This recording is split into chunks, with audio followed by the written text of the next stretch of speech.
Welcome to Digital Designs by INJAZ. I'm your host, Muhannad, and today we'll be talking about education. This podcast that INJAZ is leading will deal with education, entrepreneurship, and digital designs. But before I start in today's podcast, I would like to give you a background about why INJAZ is doing this. INJAZ partnered with MIT University, which is a leading university all over the world, into leading a bootcamp here in INJAZ, where we received 13 instructors in Jordan and led 3 weeks bootcamps with more than 100 youth from different universities. In this bootcamp, skills like coding, Python, HTML, and other digital skills were introduced, and it was very interactive bootcamp. This was followed by a 3 days bootcamp by Destination Imagination, who is also one of the leading organizations in the world in the innovation process, and who led a 3 days bootcamp on innovation process that followed the MIT bootcamp. And today we have 2 special guests in our studio here in INJAZ in Mecca Street. Johnny Wills, who flew all the way from the US and to join us in this podcast, and also Natalie Salayta, who is a student at American University in Madaba, who is also joining us in this podcast. Welcome, Natalie. Hello, thank you for having me. Sure, it's our pleasure. And welcome, Johnny. Thank you for joining us. First I would like to start with you, Johnny, to tell us more about Destination Imagination. What's Destination Imagination and from where this name came? So Destination Imagination is an educational nonprofit. And our mission and vision is to reach out with the creative process for pretty much our biggest population is kindergarten through university, but to anyone that we can bring the creative process to try to instill innovative skills, because we firmly believe that the creative process and innovation sets anyone up for success in their future. And we want to make everyone's future brighter simply by being able to think more strategically and more creatively. Johnny, thank you. And I would like to know more, if you can share with us your role in Destination Imagination and what you are doing. I'm the Director of Education, and as the Director of Education, I oversee educational alliances, which we've been fortunate enough to have one right here, and also over all of our curriculum development and all of our training. Thank you. And Natalie, you are a student at Madaba, American University in Madaba. Can you tell us more about what you are studying? Yes, well, I'm a 4th-year student, currently enrolled in American University of Madaba, studying risk management. It's very insightful, I love it, and humbly, I'm doing really good at it. So it's changed my perspective on a lot of things. It's allowed me to see the world in a different way and to manage risks differently, because everything around us is risky and there is no such thing as zero risk in life. So it's about how to manage it and how to perceive it and be happy with dealing it in your own way. That's great, Natalie. Johnny, and we were talking about creativity and how creativity is linked to education. Before we started this podcast, can you tell us more about creativity in education and what are the parameters that Destination Imagination look at when you integrate creativity into education? And really, what makes a person creative? Well, we definitely have parameters around what we consider to be creative, because quite honestly, the world is filled with so many definitions about creativity that if you're going to work with young people, you have to settle on some sort of concrete definition and say we're all going to agree on that definition. And when we talk about being creative, we're talking about building thinkers who are going to be productive in some way as opposed to reproducing. They actually produce. We live in a world where much of where we gain our imaginative ideas are from the internet. And so instead of actually producing our own, we're actually picking up someone else's. And instead of expressing ourselves, we're expressing a replica of somebody else's. And we also encourage and look at creativity because we believe that it means bringing and breaking that natural limit that you might have. It might be with materials. It might be with your thinking. It might be with just your comfort level. I mean, she talks about risk. That's part of stepping beyond your natural limits. When you say, I'm going to step into something risky, absolutely, because there's risk all around us, as you said. And so with that definition of creative, you know you're stepping into this risky area and that you're going to bring something into existence that didn't exist before. And quite honestly, many people think that means spontaneous combustion, that it's just, it happens. But no, it's about new combinations, because we have nothing new on this earth. It's just recombining it, right? Looking at things in a different way, maybe. Absolutely. Absolutely. Changing your perspective. Completely. Yeah. And it's so refreshing. See, I bring the definition, and because she's already been through the workshop, she's sitting over there just chiming in and saying, oh, yes, that's the definition. So it's basically looking at things differently, changing your perspective, that no one perspective is the correct answer. So, Natalie, you have attended 3 days bootcamp with Destination Imagination. Can you tell us what happened there and what did you learn? So basically a lot has happened. I think Johnny could agree with that. They started off with having a sense of environment that was non-judgmental and very comfortable. In what way do I mean? I mean that they provided us with a lot of tasks and that there was no right or wrong answer. It was mainly how everyone viewed things and how they wanted to approach their way of doing the task. And it was really nice to see that even in life, nothing is black and white. The world is very much a gray area. So that provided us the freedom to go wild with our imagination and be creative as much as possible with no limits and no judgment. And it allowed us to see different perspectives of everyone, which was really interesting and insightful. And that we could build on other perspectives, not technically copy, but you might get inspired and have a new original idea of your own, which was really, really nice. Yeah. And I think they learned also that with creativity, creativity isn't in a bubble of individuality. It's not just about oneself, but it's also about that interplay between you and teammates and people that you're working on projects with. And Johnny, you have been here in Amman for more than 5 days, and you are seeing our culture and food. Can you tell us more about your impression about Jordan? Actually, because of the time difference, I'm really not sure how many days it has been, but I think it's been about 4 days is what it's been. What's your impression about Jordan? I have to say that it is, the people are lovely people. I have loved being here. I have met no one that has not been cordial and welcoming and friendly and helpful and solicitous in so many ways. The people are just beautiful. I haven't done a lot of sightseeing, to tell you honestly. I've been out in the city a little bit, went to the Citadel and did some things, and it was really not very nice. But the food has been wonderful. I've tried just about anything that anyone has asked me to try, and I've not. The Turkish coffee. Okay. Let's talk about that.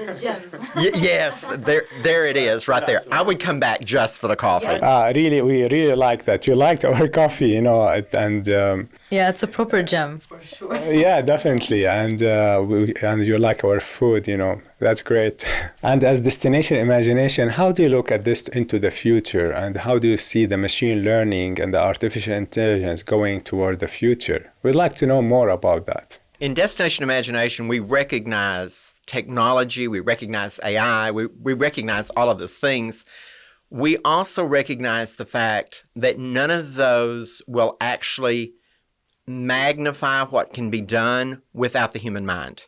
You have to have the interplay between human beings to be able to propel more into technology or propel more of AI. That is really a tool. Both technology and AI are tools.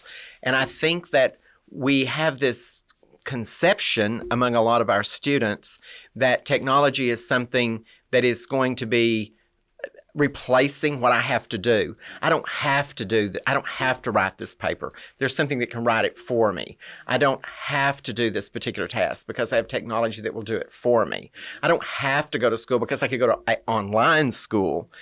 But all of those things are merely tools. Those things are not a replacement for the human mind for what you write. It's not a replacement for what you can think. And we really at DI are about how do we take those tools and use those tools for the next iteration of the next great innovation. Because that's really what it's about. How do we continue to use those as tools and not say it's a replacement for anything we would ever want to do with human thought? So it's not that we say we shouldn't use technology. We actually embrace technology in that way.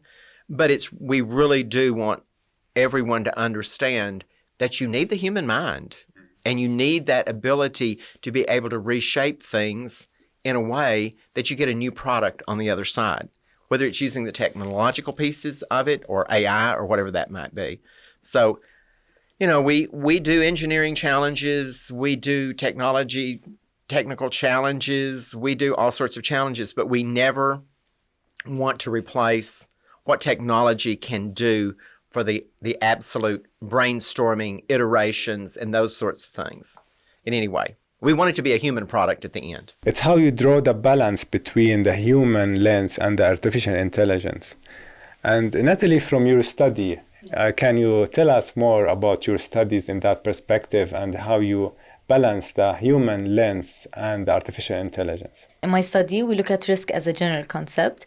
We don't go too deeply into IT risk and looking at risk from IT perspective.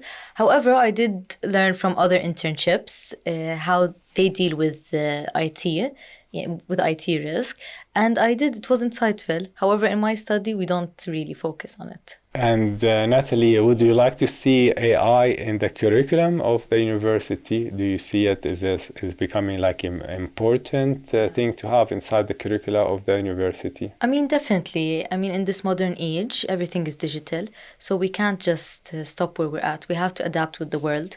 We have to look at things. I mean, at the same time, we shouldn't rely too much on the AI because it has a tendency, as Johnny said, to make us quite lazy and rely on these tools more than using our brain. But I think a good balance, if we found a good balance between the two, it's definitely efficient. And that laziness doesn't take us forward. It takes us, if anything, backwards. We become stagnant in such a way that there is no innovation. There is no growth in that. Because once you have to keep moving or you're just going to fade away into nothing. And you don't want that to happen with thought.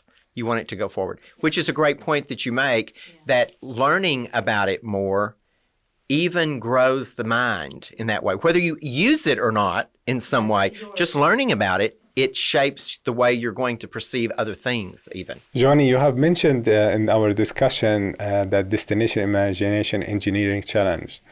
Would like to know more about the DI or the Destination Imagination Challenges, what they are and what the objective of these challenges. Can you tell us more about these challenges? Destination Imagination's prime product, I guess, would be tournaments, because we put together tournaments globally across they're international, they are domestic in every state, but we put together tournaments where we have students, kindergarten through university, who come together as teams and they compete using one of our challenges. And we write new challenges every year. It's new, fresh challenges, and there are 7 of them. There's a technology challenge, there's a scientific challenge, there's a fine arts challenge, there's an improv challenge, there's an engineering challenge, there's a service learning challenge. And in those challenges, we create them to be open-ended. And as we've talked about even in our workshop, we want students to have the opportunity to actually produce in a way that there is not anything closed off for them. They're not just going to reproduce something and see who can reproduce the best. It's to see who can take this concept of technology, and in technology, it could be, okay, let me just be clear that depending on the task, a pencil is actually technology. For the right job, a pencil is a pencil, and that's a piece of technology that's used appropriately. Because sometimes that's what it takes. And sometimes it takes an Excel spreadsheet that's run multiple places and saved somewhere on. So anyway, with that said, we want our students to use any kind of technology that they have available to them, because we understand that some have more access than others, quite honestly. And we do not want our challenges to be for them to hit a brick wall in some way because they don't have access. So our challenges are open-ended enough to where they can use all sorts of tools. They can use any kind of thinking to actually kind of come across with a solution that's going to be viable. And those are scored, they're ranked at a competition, and if they win at one level, they can go to the next level. And of course, I know you've attended one of our global finals where we have tens of thousands students come from across the globe. High energy, high stakes, high excitement. And it's just really, I think what's great about Destination Imagination is it breaks the barrier of how cultures are set up. Because creativity is a language we all understand and speak, regardless of what our actual linguistics are, right? And where we come from. Someone who sits with little access in a rural area understands creativity just like someone who may be from an affluent urban area, as it were. So it breaks those barriers. But even like at DI, where you have students at the competition who may not speak the same language, we have pens. The pen culture is huge. Yeah, I would like to know more about this. Yeah. You come as a team to the global finals and you bring these little pens that you can pen on yourself. And they have the name of your country, or they have the name of your team on them, and the students trade one for one, and over a 3-day period, certain pens go up in value because you go, oh, there's only 50 of those at the competition, so if I could get one of those, I'll trade 3 for 1 just to get one of those. Yeah, it increases its value for sure. Yeah, exactly, and it has nothing to do with monetary. Yes. It's all about supply and demand. In this very closed-off, sealed environment among these students who come. And it's interesting to watch them because they do not know each other's names. They do not know really much about one another at all, except they know we're all Destination Imagination, and we've all solved a challenge of some kind. Common good. Yes, we have this commonality in that. And I think that that's what really excites me, to see individuals who grasp the concept that we break these cultural barriers because of what we do creatively. I think that's what was wonderful even the last 3 days with me being from the U.S. and from Texas and having a voice like I have, and being in the room with these young people, that once we started talking about creativity and we started looking at solutions, it broke any barrier that we had. It mattered just to do the task. Exactly. It just mattered to do the task. And it was interesting. Well, she and I had an interesting conversation, quite honestly, very early on. And it was around a solution to a challenge. And there was no argument to it. But it was such a wonderful exchange to say, we get it. I get what you're talking about. You get what I'm talking about around this whole creative thing of an open-ended solution that we can explore together. You input us in boxes, and that's the thing. No closed boxes. Yes. Actually, I think, the interesting thing, we talk about thinking outside the box. Yes. I think what's wonderful is over the 3 days, they were thinking inside the box and outside the box. At the same time, yes, there was people that thought out of the box and they put themselves outside of that box. But even outside of the box, they had certain rules for themselves and still restricted themselves. And you would see, on the other hand, a group of people that they would just break those barriers completely. So it was really interesting to see how different people approach that. Yeah. Break the boxes. Yeah. You mentioned something very important, and the relation between creativity and cultural barriers. And from your perspective, do you see creativity can break the cultural barriers? And what are your thoughts on this, Natalie? Well, as you can see, we were 100 students. So 100 personalities, 100 characters. Everyone is different. It's a spectrum. Everything in life is a spectrum. There is nothing that is cutthroat. You might have people that lean towards bending the rules and breaking the barriers. And then you have people that lean towards obeying the rules and adding on the rules and building on them and creating new things on something that's already there. The thing is that there are some people that lean toward the extreme side of each end. And how can these two people find common ground? For example, in the work, and there might be these two extreme personalities working in the same department. How can we achieve things efficiently and as much better as possible? So that's where the challenge is. And even I realized since different cultures, we have different access to resources. So the actual benefit of this workshop is that they gave us the least material to work with. And I realized when you have the least material to work with, your creativity is actually on a higher level because you need to make something happen out of nothing.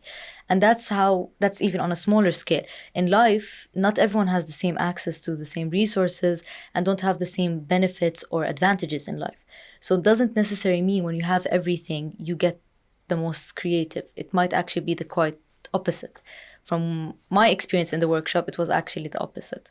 So it was really interesting to see that, yeah. And that, to your point, is one of the points of the pedagogy of destination imagination, resource awareness, being aware of the value in any resource around you. And with the fewer materials you have, the greater you rely on the resource of the people around you and the skills they have. And so it's an exchange. You lose materials, but you gain a great value in saying, I'm going to rely on the person that I'm working with to say, how can we use these materials to do this task? And I think that that's a great point that you make about that. That's interesting, Johnny. And, when you design and destination imagination challenges, you try, that's what you told me, you try to make it engaging and at the same time have fun. So how do you design challenges to be an engaging challenge, but at the same time, the youth are having fun? Can you tell us more about this design? There is this word that the people in our creative department, whenever they talk about promoting DI, like to use. And I cringe when they use it. And it's the word fun, because they say, oh, we have these fun challenges. Oh, the teams have so much fun doing them.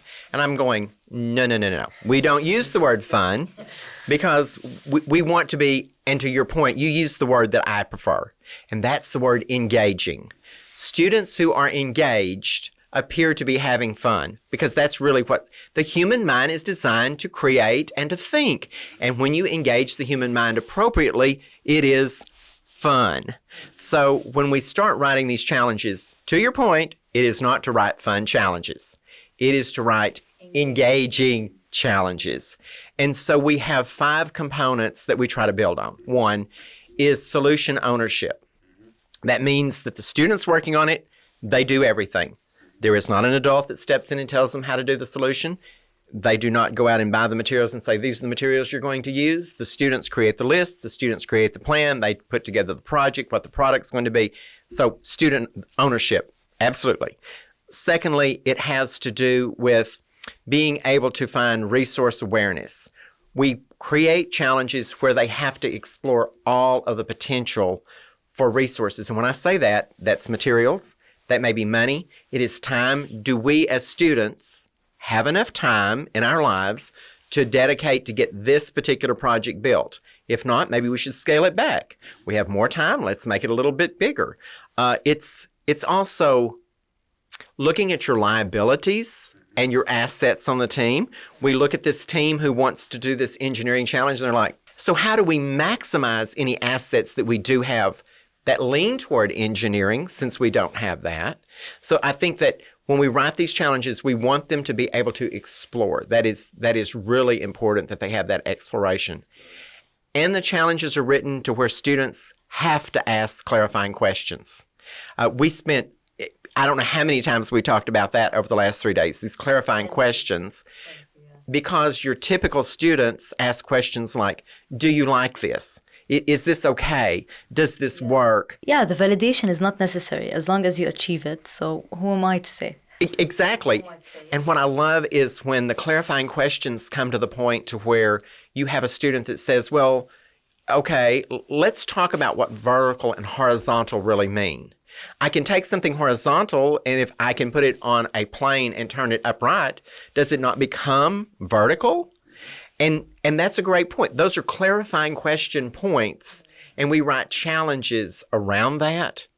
And then we also want our challenges to be open-ended enough to where there is the ability for self-expression in some way. A team that works together needs to say, this is what we did, and it looks like us.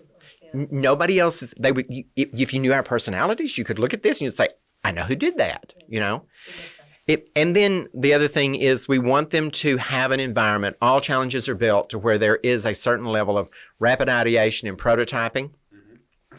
because so much is gained in failure.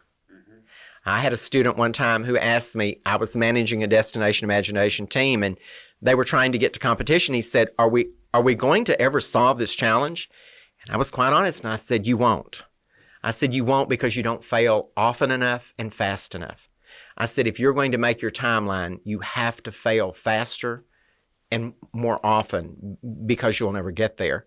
And he is now an engineer, and I bumped into him and his wife, and when I was introduced to her, she said, oh, you're the one who taught my husband to fail often and fast. And I said, yes, I think so. Yeah. So I think those components, when you put those together, and there is this a level of desirable difficulty. You have to write a challenge that is difficult, but it's not so difficult students cannot solve it. Passion for it, like you see it, you want to do it, you want to prove it. So I saw it and I wanted to do it. Yeah. Exactly. And I think that when we talk about the creative process, the very last piece of the creative process is celebration. And so much of the time in our destination imagination culture, you think, oh, it's about winning first. What I find about that whole celebration piece is like when you have students who finish and they go, now when we do this again, what we're going to do is they're still working on a solution even after it's finished. I have a 40-year-old former student who is a doctor who, when I bump into him, he still talks about when he was in the 7th grade, and he said, if we ever did that challenge again, and I said, you are a 40-year-old doctor. You do not need to be living when you were 13. But to the point, that's a celebration point, when it has that kind of fondness to you that you want to keep solving it. And with the ones that we worked with over these 3 days, it's really kind of humorous. You watch them build, and then when we're moving on, they still have the materials out, and they're going to work on it just a little bit more to see, just a little bit more. Natalie, can you tell us more about the boot camp, and did you see the challenge that Johnny referred to was really there inside the boot camp, and the challenges were engaging during the 3 days of the boot camp? Oh, 100%. I mean, we were assigned a time limit for every task. However, as Johnny knows, we literally ignored the time limit as much as possible. We were so locked in, our focus was on 100. We just wanted to get that project done. Even if it meant like the time limit ending, we didn't really care. I know some cultures allow mistakes, others do not. So in your opinion, Johnny, how can we change the culture so it accepts mistakes? So we can have the status quo, failure is okay. I think that, and I can only speak from the American culture, and I can only speak from my own experience as being an educator in the United States for 30 years, and that is, I think that when we talk about success and failure, that particularly educationally, we focus too much on the failure and not enough on any of the successes as well. For example, we spend a lot of time, psychologically, I think we set our students up to only look at failure and that it becomes part of who they are. In school, we mark the ones that are wrong. We don't mark the ones that are correct. We put minus how many they missed at the top. We don't put plus how many they got correct. We take away from a grade. We start at 100 and we subtract 10 points. We don't start at 0 and add 90 points.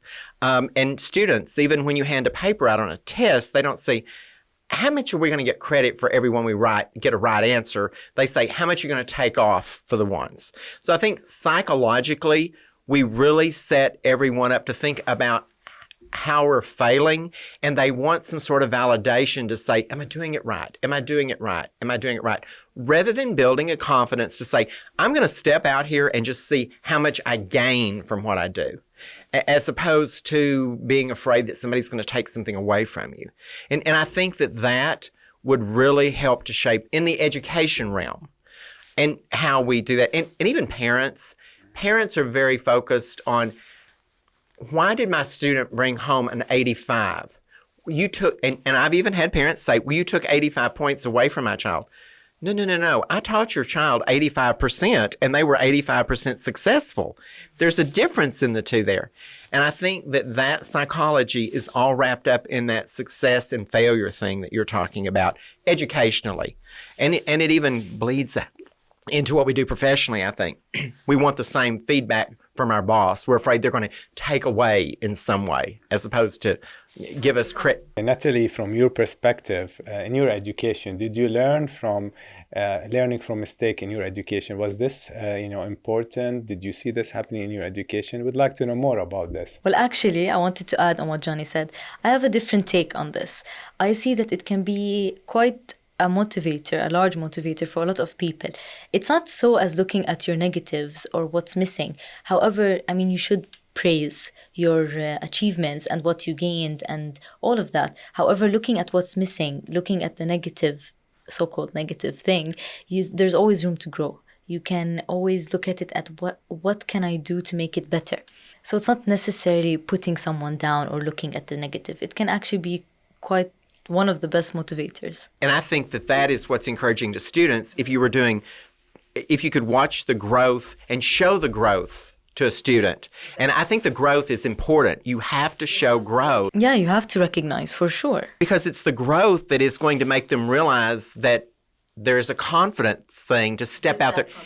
Yeah, to see if they're growing. Right. I would like to know your views about project-based learning and project management. What's the difference, and how you as Destination Imagination see the difference, and what's important in this perspective? There are a lot of different definitions to project-based learning out there. A lot of educators think that project-based learning means that I have come up and seen this idea of this project, and I want my students to create this project. And when they finish, everybody's project looks exactly alike. And the teacher goes, oh, this was great. We did this project, and everybody's project's identical. Well, our definition of project-based learning is not that. Ours is creating some sort of open-ended scenario to be solved to where there may be completely different solutions, but they all address the problem effectively, and therefore they have absolutely done a project, and they learned in doing that. They brought in their math skills or their writing skills or their whatever skills to this, but I, as the educator, did not dictate this to say, I want to be sure everybody's project looks alike at the end, which goes back to the definition of creativity we talked about earlier. And the boxes, reproducing as opposed to producing. And then I think when we talk about project management, our projects, we talk about DI and Destination Imagination creating these projects. We don't really create a project. We create a proposal for a product. And so we actually start prior to the project management phase. So a team of students has to say, this is the product we want to manage, now let's build it. As opposed to a teacher saying, here's the product, now manage it. So I think there's a little bit of distinction there that we actually put together a proposal. So these 7 students, or these students are saying, I need to know what my product is going to be, so therefore I can start managing it.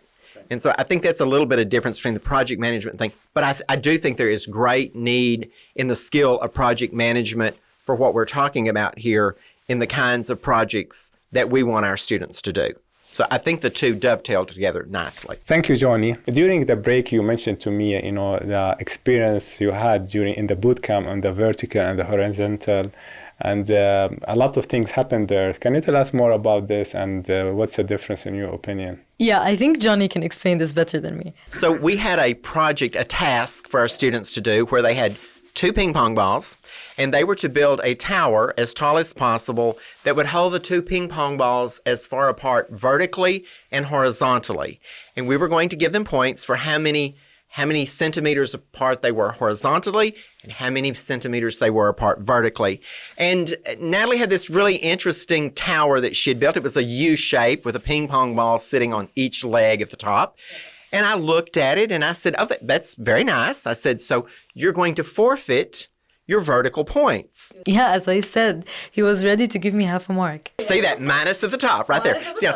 But I was willing to give you the horizontal points. Yes. You give me credit here. Yeah, give me credit.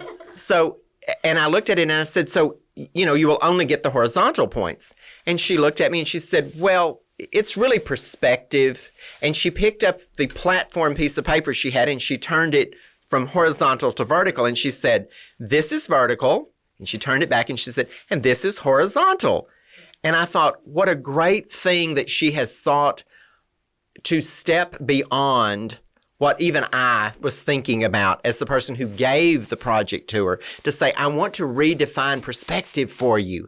Because sometimes creativity isn't in necessarily the tangible product, but in the perspective of the product that has been created. And I thought it was tremendous. She and I have, we have connected over vertical and horizontal. It's interesting how, we see, and you have showed us today how we can see things from different lenses and different perspectives. Natalie and Johnny, you were really a very inspiring guest, and thank you very much for being with us. To our listeners, thank you very much for being with us today. I hope you enjoyed our podcast, and we hope to see you next time very soon.